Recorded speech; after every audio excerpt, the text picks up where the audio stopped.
Welcome to the conversation. Today we're talking to John Hewson. Oh, yeah. John is previously leader of the Liberal Party, and also he's been involved in the activities related to the economics profession for a very long time, and he's currently a professorial fellow at the Crawford School. The Crawford School is also the place where Professor Bruce Chapman and myself, Daniel Connell, reside. And we're going to be putting some questions to you for the next half an hour. Okay. John, I'd just like to lead off. I understand this morning you've been discussing tax reform. All my life I think I've been hearing that people have been discussing tax reform, and you've had an embattled experience dealing with tax reform. Just looking at the current situation that you saw this morning, what was the most poignant reflection that you came away with thinking about this morning's discussion? I think one of the key things is that the Henry Tax Review, which this morning's discussion was based on, was really just a document to set pathways for reform over the next several decades, rather than be a tax package that is to be delivered tomorrow and for which the government will be under pressure to deliver.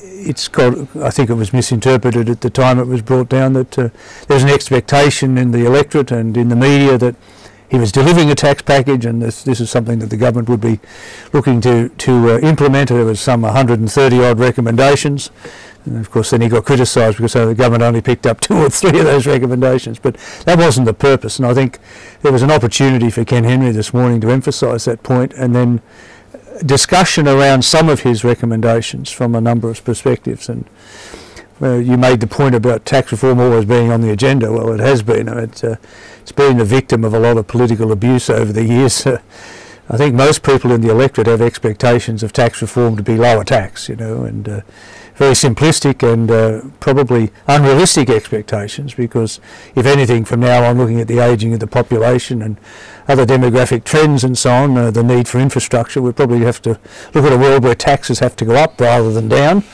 But that doesn't say that you can't restructure the tax system and the transfer system in that context, and that was really where the discussion was going today. Thinking about the sort of discussion that's been going on in the United States in the last 12 months, how do you sell tax reform?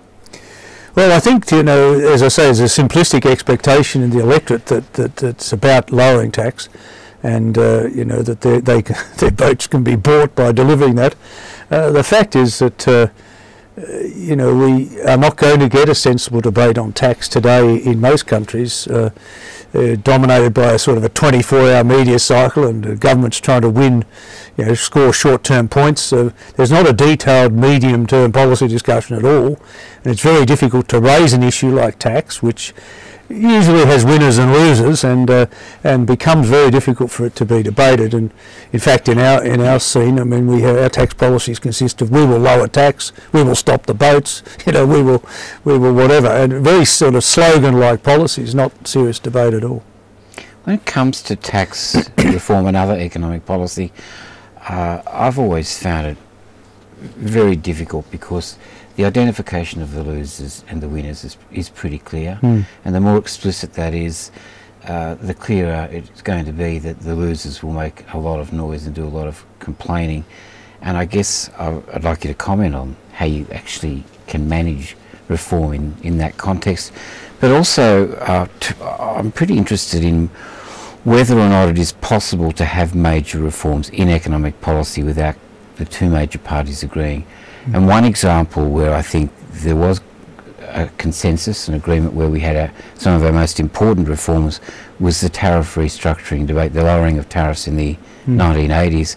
And there is no doubt that the Liberal Party contributed to that reform by not opposing them. But I can't think of too many other examples.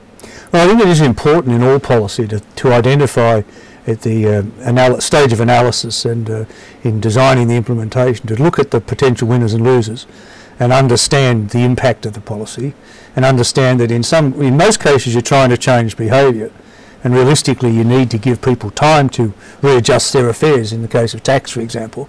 So you always have to have in mind not just whether or not they should be compensated, but whether you should give them time or there should be some adjustment process. And policy is often lacking, particularly in that second part. I guess it's been a tendency in our debate in Australia, as emphasised this morning, there's been a tendency to overcompensate. So I know the impact's going to be X, but we're going to give you 2X, so you're going to be better off. That's unnecessary, but it comes from the fact that the hard yards in this is usually usually at the education stage, to tell people this is the problem, this is why it's important that we fix it, these are the solutions to the problem, this is why we're going to do this. But rarely do we see that. We saw the carbon tax announced, no explanation, no link to the science. 6 months later, the details were revealed. In the meantime, Tony Abbott had a daily free kick at the government, being able to make all sorts of accusations about what would happen. The mining tax was announced, it was changed, it was then changed again in the run-up to an election campaign. No education, no assessment of the differences within the mining industry to big mines and small mines and rich mines and not so rich mines and early stage mines and late stage. There was no discussion of the detail. So I think that education is important as part of the analysis, and in that context you do want to know as a government who are going to win and who are going to lose, and in some cases you want people to lose. I mean, the cash economy was attacked by the GST because for the first time, not that you stop people paying cash. What you got was when they spend it, you actually got some tax for the first time. And you should be proud of the fact that's what you're about in terms of doing it. It's a powerful argument in an electoral sense, but that's just an example. In terms of more broad policy debate and whether you need bipartisan support, you do need bipartisan support, and but the nature of the debate has changed. In my time as leader, I tried to be objective and say this is the problem, this is what we need to do. For example, I challenged Keating in the late 80s, early 90s to put interest rates up, because if you didn't put them up now, you'd have to put them up even higher in the end. And of course, he wouldn't put them up, and then he put them up begrudgingly, and then a little bit more. And of course, they went to those obscene levels of the early 90s, and then we had the recession he said we had to have, which I would have argued we never really did have to have. In terms of the protection debate, we did give it support throughout the Hawke-Keating years. Started in the Fraser years in terms of reducing tariff protection. Gave it support. When I became leader, I went for zero tariff protection. And Keating then, while still supporting lower tariffs, thought 5% or 10% was a better number than Captain Zero. So, but the point was that the debate did run. And I think those sort of reforms, along with deregulating the financial system and moving away from centralised wage determination, more workplace-focused discussions, those key sorts of reforms, other micro reforms, underwrote a tremendous productivity boom in the 1990s, which was a result of more or less bipartisan support, a bit of point scoring around the edge. Today, the debate is no. Abbott is the master of the negative. He says no, and he means no, and he will deliver no. So it's very hard for the government to do very much at all. Do you think that's about the personalities, or have the times changed? Oh, it's both. I mean, I think the fact that it's a 24-hour media game, politics, and you've got to win today and tomorrow we can move on to another issue and you forget what you said the day before and the media won't remember it. That's the way it operates. It's a hopeless environment in which to operate, but then the focus becomes on that little media grab, what you say at the press conference, the 10-second television headline or whatever. So we've had policy debates reduced to dot points or slogans. This is the policy: stop the boats and cut the tax, whatever it is, scrap the mining tax. No consideration really as to how that will be done. And so the debate has become so ridiculously simplified that it's an insult, I think, to the intelligence of a lot of average Australians, and I think they're showing that with a tremendous apathy about the political process generally and the poor standing of politicians generally. Do you think we can lead off in a different way with the introduction of major new ideas? Do you think a situation where it's political leaders, leaders of the political parties who are having to be out front discussing the most controversial propositions, do you think that's preferable? Or do you think if we could find some sort of way to have some sort of stalking horse or whatever term you want to use, like the Crawford School public policy process, for example, where people can essentially get ideas out, get them thoroughly explored and knocked around, get the most controversial elements sort of shop worn? Do you think that's a more effective way to go? Well, I think the simple answer is there's been virtually no leadership on a lot of these key issues, and indeed, even when there has been a policy initiative of significance, say putting a price on carbon, that was the outcome of a deal with the Greens rather than, you know, an internal, particular internal policy of the ALP. It was announced in February, and as I said before, no detail was supplied till July, where you should have had the opportunity to take your point, where the government should have taken the opportunity to say, here's the science, this is what global warming is going to do, this is why it's important that we move, the science is in, the options for dealing with it are, you know, include putting a price on carbon, this is how we're going to do it, this is the most cost-effective way of doing it, whatever. We didn't have that debate. And so the idea was out there, but there was absolutely no development of that idea, no leadership on that issue, and I think that's a problem. But yeah, look, there have been periods in our political history, in the political history of, say, the Thatcher is a good example, where, and in the Reagan era perhaps in the United States, where think tanks, university think tanks, independent think tanks, maybe were used just to fly kites, you know, to float an idea, get some analysis, get some debate going, and ultimately it could be picked up by the government. But I think a lot of that influence has waned, and I think one of the things the Crawford School is now doing is rekindling its activity in the public policy debate and contributing to that public policy debate in a way that government, if they're smart, will, and oppositions, if they're smart, will see it and use it and get people to, you know, float ideas or hold conferences or to develop research or whatever, which is where we should be. I mean, I'm a great believer in politics being about a contest of ideas as much as just, you know, scoring points on the other side. In terms of major ideas in Australian politics, you know, just this weekend we've seen the Labor Party in New South Wales stating or trying to argue very strongly that they've got a different core philosophy from what the Greens have got, because there are obviously all sorts of strategic issues for them there. Just coming to the Liberal Party, what would you see as the core idea or the core group of ideas that are the essence of, you know, the modern liberalism? Well, I think just to make one specific point about what your initial comment, that is that there isn't really that much difference between the parties. There are some identifiable differences on a couple of key issues, but they're not ideologically based, they're pragmatically based, and I think it's pragmatism that's taken over the contest of ideas. I still believe that the liberal tradition is a focus on free enterprise and focus on the supremacy of the individual, you know, not asking a government what it can do for you, but asking you what you can do for the government, this sort of thing. There's none of that. It's still there, but it's driven more by pragmatism, as I say, than ideology. To me, it's you know, Howard used to say the Liberal Party is a broad church, and we have to keep adding pews on both sides of the room because we're getting more and more people joining. The truth was he took the party a long way to the right. He narrowed its focus enormously under the guise of, you know, I'm building a broad church. My concept of liberalism is really small L liberalism in a lot of social policy areas, while being somewhat hard-headed, hardline as a so-called rational economist on the other. One of the reasons I think I became leader was I drew from both dimensions of the party. I had the economic rationalists, conservatives on one side saying, yes, we've got to solve these economic problems and deal with them properly. On the other side, there are a host of social issues that we should also have a position on as well, a small L liberal position on some of those. And, you know, although I'm a trained economist, I believe we are building a society, not just an economy. And when we lose sight of that, we tend to drift one way or the other. And I've seen the party drift under Howard to the right. This morning in our tax debate, one of the speakers drew particular attention to the focus of some of Howard's policies on a family-based tax rather than individual-based tax, and family-based benefits rather than individual-based benefits, and does twist the system in a particular direction.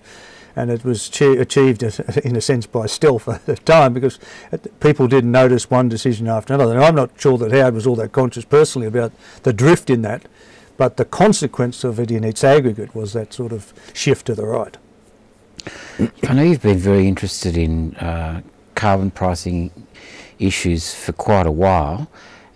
Can you kind of update us on where you're at in terms of not just the policy debate, but where the economics is and internationally? Well, where do you start with, you know, global warming? To me, I mean, I'm not a climate scientist, you guys aren't scientists. I mean, how do we know we've even got a problem? The only reason we know we've got a problem is that a group of scientists, about 95% of peer group assessed climate scientists, actually agreed on something. Very atypical, because the natural process of science is to disagree. You can test each other's hypotheses, you can test each other's theories, you can test each other's research. Yet here they came together to say this is a problem, this is an urgent problem. Now they might disagree about how big and how quickly we're getting to the tipping point and so on, and they may disagree on some of the solutions, but the fact that they agreed that there is a problem is the only reason people like us know about it. So I'm prepared to give the science the benefit of the doubt. Having said that, then I look for the most cost-effective ways of dealing with the issue. As an economist, I naturally think of putting a price on carbon, charging people for polluting the atmosphere. It's a significant externality which needs to be dealt with. It's a cost of production they should have taken account of, whichever way you want to describe it. But that's not to say that there aren't a host of other initiatives, and some of them are by mandation. I mean, we've seen the banning of incandescent light bulbs. We've seen various specifications for biofuels, mandation of biofuels. We have soil carbon programs, farming initiatives, soil farming initiatives, which are beyond the carbon price, but are helped and accelerated by a carbon price. The thing that frustrates me most is that we had a constituency for change when Rudd came to power. He was going to sign Kyoto, or ratify Kyoto, and get on and deal with the pricing of carbon. And Howard had, under his government, had moved towards an emission trading system. So the ground was set, the constituency was there. Rudd came with a very strict agenda, green papers, you know, Garner reports and green papers and white papers and legislation. And if I don't get what I want, I'm going to have a double dissolution, I'm going to jam it through. And it went right through to that point, when the push came to shove, he didn't do it. And I think in early 2010 we lost the opportunity to actually make the changes. Whatever you thought of the particulars of that system at the time, it was a step in the right direction. Having then said that, you know, it just became a matter of political contest. There was a reason why Rudd lost the leadership, there was a reason why Turnbull lost the leadership, and you know, the community support for the whole process of pricing carbon has been lost. It was easily re-tagged as a tax, not a price. You know, and so we've lost a lot of ground. So in that context, I've got involved more recently in a thing called the Asset Owners Disclosure Project. And what we're doing is fairly audacious. We're going to rate the top 1,000 pension and superannuation funds, private endowment funds in the world. That's funds of about 5 billion of funds under management or more. They control about 60 trillion US dollars worth of funds. Right now, about 55% of those funds are invested in carbon-intensive industries. Only about 2% are invested in alternative technologies, energy efficiency industries, and so on. And our aim is to do two things: to survey them, to try and force disclosure as to, you know, how they're responding to managing the risk of climate change, and how that's reflecting in their investment patterns, and how much they're investing in carbon-intensive industries, with a view to, you know, getting them to think about increasing the percentage from 2, if it goes to about 5 or 6%, that would be enough in terms of available investment funds, and it is investment that's going to drive the responses to climate change. If you can create those investment funds going into those alternative technologies, into alternative energy sources and so on, into cleaning up coal, that technology, whatever it is, we don't have to specify that. If you can just get that investment shift, you're going to drive the response to climate change, and it can be a private sector based response, irrespective of what governments are out there doing, you know, scoring points on each other about carbon pricing and so on. So I think that's quite important, and we're working at 2 levels in that. One is top down, surveying the asset owners and seeing whether they can, we're going to rate them, and they're going to get AAA down rated sort of standing in terms of markets and so on, in terms of their transparency and their investment. We're also working from the bottom up, a scheme we call Pareto, where we're using the social media, targeting 18 to 35-year-olds, getting them on a letter writing campaign, because when asset owners get letters of complaint or query from their beneficiaries as to, you know, how you're responding to climate risk, or how much of investment have you got in this and that and the other thing, then I think as essentially trustees of these people's money, they have to respond. And I think you can probably embarrass them from the top down and the bottom up to make the sort of investment shifts that we think are required. So it's a bit audacious, but a bit in their face. But on the other hand, I think it'll work. And I've had some experience with rating the top 100 companies in Australia in terms of corporate social responsibility, and some 30 or 40% participated in that by answering surveys and so on. But once the list was out and they were graded relative to one bank against another, or one software company against another, or whatever, they responded pretty quickly, and they started putting on their letterhead, we're AAA rated or whatever.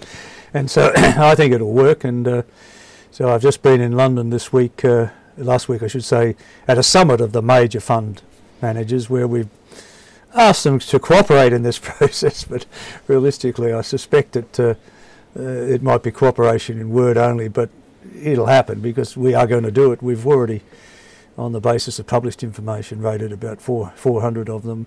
We plan to close the disclosure. The surveys went out last week. We'll close the disclosure period in the end of October. We'll announce the ratings and rankings in November, and the social media campaign will start in September. Talking about fund managers, it brings to mind the global financial crisis and the struggle that political leaders have had since 2008 to come up with a coherent response. At least that's the way it looks from the outside. But what's your rating of the way in which they've responded to the issue of the fund management that was involved in that crisis, which continues to be involved? If you can just go back to the basis of the crisis, you had subprime loans, housing finance, where to get a subprime loan in the United States, you had to be a financial delinquent. You had to have missed interest payments, or defaulted on your loan, or been declared bankrupt or whatever. And then in those circumstances, having identified yourself as at the bottom end, you've got a bank to lend you as much as 125% of the value of a house at an artificially initial low interest rate, with no recourse lending. You could hand back the keys if you couldn't service the loan. And that was just a punt nationwide on house prices continuing to go up, and they mostly had since the Great Depression. But when they didn't, and those loans started to call into check, but okay, that was the basis of the system. Then you had various levels of securitisation and debt instruments built on top of them, securitised mortgage instruments and collateralised debt obligations and so on. It was a house of cards that the authorities must have known about. I mean, I was writing about CDOs and my local council's exposure in the middle of 2007.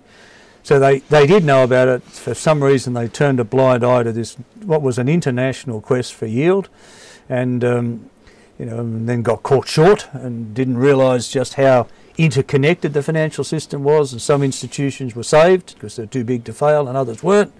And you let Lehman Brothers go, they didn't realise how significant an impact that would be. And that house of debt-based cards came crashing down. Now, the political response was pretty mixed at best. I mean, I guess one of Obama's biggest problems is that he's seen to have bailed out Wall Street at the expense of High Street, most of the industrial base of the United States. Not too dissimilar in other parts well, in Europe, for example, where the debt pressures are very real. And so I think that, and you've had endless sort of attempts to coordinate central bank responses, regulatory responses, G20s, G8s, whatever. We haven't moved too far, bottom line, I think, in actually coming up with a sensible regulatory structure that you could overlay and say this is not going to happen again, or we're going to reduce the chance of this happening again. And we're still seeing elements of the crisis come to the fore. I think most of what I described as the debt mountain has been documented, but the activities of some of the bigger players like Goldman Sachs, some of the British banks, I think World Banks in influencing LIBOR, artificially keeping LIBOR low and trading against it, making money, that's all still coming out, and I think some of that's catching the authorities by surprise. And so we've still got a long way to go, is a simple answer to your question. I think there's been recognition of the nature of the problem and most of the sources of the problem, but nobody's actually taken it through to, well, should we separate all investment banking from commercial banking, or should we put some sort of debt limits, or change the capital adequacy requirements yet again, or that hasn't happened. You made some comments related to this morning's forum about Europe, because we've now got a double whammy, because what's going on in the European economies is very frightening, I think. I've always been interested in why they did it in the first place, that is a common currency, because one of the very few things that that markets, without any government involvement at all, which are unambiguously healthy, unambiguously, is an exchange rate that reflects your terms of trade and your relative power in the world trading situation. Once you've got a shared currency, that's gone. And it always struck me, and I'd just like you to help me understand this, why would you do that in the first place unless it was driven almost entirely by the politics of getting Europe unified, potentially because of the concerns about Germany? It's interesting. Back in my IMF days, through the early 70s, with the collapse of the Bretton Woods system and so on, we used to look at issues about whether you could realistically expect a common market in Europe. That seemed to make eminent sense. The bigger the market, the better. The freer the trade, the better. I think the theory and practice was unequivocal in terms of the benefits of that. But I could never see a common currency in the sense that it requires a level of political unity and policy coordination, which I never imagined you'd get in Europe. And we haven't had it in Europe, and that's why it's under so much pressure. The common market has been a reasonable success, and the European economy is the biggest economy in the world still. But the common currency was at fault at the beginning, because even with the countries you started with, there wasn't that level of political unity and policy coordination, one monetary policy, essentially one fiscal policy. And then they expanded it to 17 countries, bringing in a lot of marginal players, some of whom lied actually to get in there in terms of their economic performance. It was a prescription for disaster, and what you've seen is a consequence of that now. How you unbundle that is very, very difficult, because right now you've got the Germans sitting there as sort of the lenders of last resort, the main lenders of last resort. Now they complain on the one hand, but they've benefited enormously over the time, because they had an artificially low value of their exchange rate relative to what the mark would have been. That's right. And so they've done very well, thanks very much, and they've been able to integrate the two Germanys and a whole host of other things quite effectively. But the pressure in Europe today, I would summarise by saying that the Germans are being asked to work longer and harder in some dingy manufacturing plant in the back of nowhere, so that some Greek bureaucrat can retire early on an excessive pension. And you've got real issues. You've got cultural issues in Greece and Italy on the one end, and Portugal, Spain, and compared to compared to the Germans on the other, but you've got real economic pressure. And I think one way to get Australians to think about that is we have a common currency. And there's a very significant difference between the growth, performance and productivity of Tasmania versus Western Australia. But we can sustain the common currency because we effectively have one monetary policy, we effectively have one fiscal policy with bits of bells and whistles around it, and we have a level of political unity and federation with all its faults. We have it, and so it works. But Europe would like to see that, but it can't get there. I'd just like to ask a final question. Just coming back to Australia, what we've been talking about, central to it, has been quality of information. Something that most people have got an opinion about is Gina Rinehart and the story about her relationship, shall we call it that, to the Fairfax board. What's your feeling? Well, look, I think back to the Fairfax family days when they owned Fairfax and they determined editorial policy, and I didn't hear the journalists squealing because they went off and did their job, and everyone knew the editorial policy was largely determined by the family. It doesn't bother me too much if she thinks she wants to determine editorial policy. Look, she's a businesswoman. She may be just prepared to throw the money away for power reasons. That won't last either. But if it, as a business proposition, unless her product, the newspaper, the news services that come out of there, the journalistic services come out of there, unless they have a market, a viable market going forward, it isn't going to survive and she's going to do a dough. So I think there are natural constraints on how far she can go. If she identifies herself as writing editorial policy in the interest of the mining industry, it won't be a very popular newspaper any longer, and people will move on. So, I think methinks that some of these journalists do protest too much about editorial independence and journalistic independence. We forget that Rupert Murdoch controls about 70% of the print media in this country, and nobody seems to be worried too much about getting his board to sign off on a charter of editorial independence. So I think it's been blown out of a fair bit of proportion, probably because the government's standing with the media is not great, and any way that they can look at actually insisting, imagine legislating a charter of independence to be signed up by all newspapers. I mean, it won't be worth the paper it's written on. My final comment would be, in the 80s it was very trendy to have a code of ethics, a business code of ethics in the investment banking community. Goldman Sachs was a market leader in this respect. I remember them bringing it out, and when I read it I thought, Christ, that's just everything they don't do. And didn't do. And didn't do, and as you've seen, they're now paying a substantial price for that. Thank you. Thank you. John, Thanks very thank you much. for taking part. Thank you.